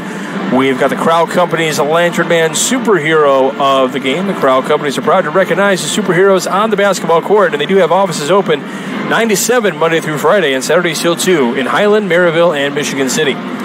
Yeah, we got Bryce Peters. Played a really good game, both halves. First half really kept the pace up for Crown Point. It gave him the 20-point lead, but he stayed consistent the whole game, got to 20 points. Crown Point really shares the ball. You could have had Shaw in there. Crown Point is just a dynamic five person on the court. Anybody can score. Anybody can pass. Anybody can rebound. That's just a really talented team. Yeah, they got 3 of their 5 starters that average in double figures, and Peters was at 9, so I'm sure with this 20 points, and that's an unofficial number. That's just what I had written down, so may have missed one or added one or whatever. But that's why I'm going to put him in double digits now, averaging for the season. So that's potentially 4 of your 5 starters in double figures, and then you have a bench that can score at will as well. That's a really dangerous Crown Point team, as you said. Yeah. Let's go ahead and take a look at the Boilermakers Local 374 Blue Collar Player of the Game, brought to you by Boilermakers Local 374. Learn about apprenticeship programs and more at local374.org. Yeah, for Michigan City, you had Anthony Murphy. He controls the whole offense. He's the one. He's the plug that keeps them moving. He runs the offense. He can drive to the basket. He only up having 12 points. He missed some shots that I think he wished he'd have hit, but all around, he's the cog that makes Michigan City run. I like it. Good stuff there. And our proud Union Home Play of the Game presented by the Region Sports Network. I'm going to go with the play of the game. Even though Kobe Henderlong only scored 2 points the second half, he hit a key basket right underneath the basket with 2.5 minutes to go. They pushed the lead back to 15 when Michigan City was making a run. All right, right under the basket there, and Henderlong doing good stuff underneath. One of the few seniors on this Crown Point team as well. All right, our executive producer is Chris Ramirez. Our operations manager is Rich Castillo. Our coordinating producer and our on-site producer today was Zach Miller. Our sports director back in the studios is Mike Dewan. Your broadcast crew tonight, myself, Michael Brenner, along with my dad, Ron Bradner.